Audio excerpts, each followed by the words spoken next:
বিসমিল্লাহির রহমানির রহিম। আসসালামু আলাইকুম। কেমন আছে সবাই? চলে এলাম নতুন একটা ব্লগ নিয়ে।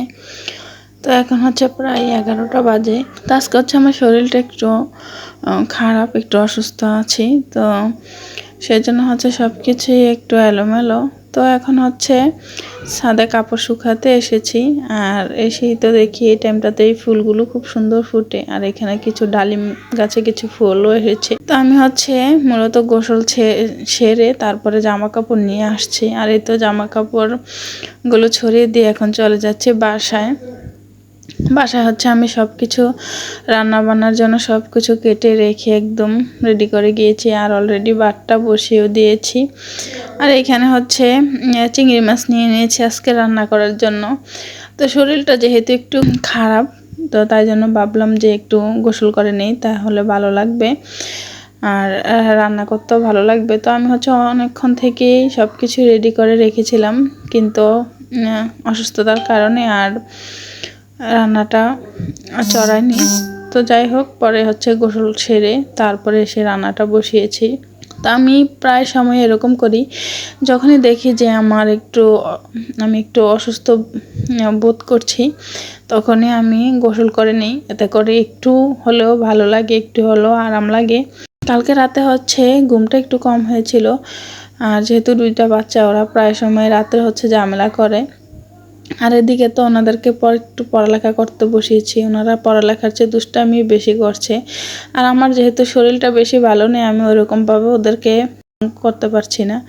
তো এর মধ্যে হচ্ছে রান্নাবান্নাটা প্রায় হয়ে গেছে। এখন তরকারিটার মধ্যে হচ্ছে আমি জিরা গুঁড়ো আর ধনিয়া গুঁড়ো দিয়ে এবার মাছগুলো দিয়ে দিলাম। তো চিংড়ি মাছ রান্নাটা হচ্ছে খুব তাড়াতাড়ি হয়ে যায়, অত বেশি একটা সময় লাগে না। আর মাছগুলো বাছতেও বেশি একটা সময় লাগে না। আর যেহেতু বেগুন আর আলু দিয়ে রান্না করেছি, খুব তাড়াতাড়ি রান্নাটা হয়ে গেছে। তো শুধু একটা তরকারি দিয়ে তো আর খাওয়া যাবে না, তাই জন্য হচ্ছে আমি এখানে কিছু ঢেঁড়সও ভাজি করে নিলাম। আর এই ঢেঁড়স ভাজতে গিয়ে দেখি একটা ঢেঁড়স আস্ত রয়ে গেছে। তো যাই হোক, প্রায় সময় আমার এরকম হয়ে যায়। তো ঢেঁড়স ভাজিটা হচ্ছে আমি একটু সময় নিয়ে করি, এতে করে আমার কাছে একটু ভালো লাগে। তো এই তো তরকারিটা রান্না করা শেষ। আর এর মধ্যে হচ্ছে ঢেঁড়সটাও কিন্তু আমি ভেজে নিয়েছি। আর এখন হচ্ছে রান্না শেষে চুলাটা পরিষ্কার করে নিব। তো এখানে আমি একটা লিকুইড বানিয়ে রেখেছি, এটা দিয়ে হচ্ছে আমি খুব সহজেই চুলাটা পরিষ্কার করে নিই। এতে হচ্ছে খুব সহজেই তেল যাই থাকে না কেন সব কিছু উঠে যায়। তো প্রতিদিন তো আর ডিপ ক্লিন করা সম্ভব না, এটা দিয়ে স্প্রে করে চুলাটা প্রতিদিন একটু ঝকঝকে রাখার চেষ্টা করি। আর যেখানে আমি সেখানেই তো ওরা।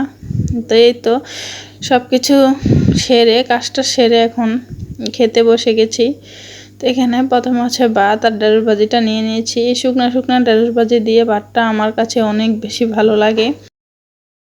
মাছের কথা তো বলাই যাবে না, চিংড়ি মাছটা তো অনেক বেশি মজা হয়েছে। আর চিংড়ি মাছ দিয়ে যে কোনো সবজি রান্না করলে অনেক বেশি ভালো লাগে। তবে আমার ছোট চিংড়ি মাছ বেশি পছন্দ, বড়টাও মন্দ না, তবে ছোটটা বেশি মজা হয় খেতে। তবে চিংড়ি মাছটার স্বাদটা একটু বেশিই ছিল। আর এই তো ওদেরকেও খাবারটা দিয়ে দিয়েছি। তো চলুন, ভিডিওটা আজকের জন্য এখানেই শেষ করছি। সবাই ভালো থাকবেন, সুস্থ থাকবেন, সাবধানে থাকবেন। ভিডিওটা কেমন লাগলো কমেন্ট করে জানাবেন, ভালো লাগলে একটা লাইক করে দেবেন। আজকের জন্য এখানেই বিদায় নিচ্ছি। দেখা হবে শীঘ্রই নতুন একটা ব্লগে। আল্লাহ হাফেজ।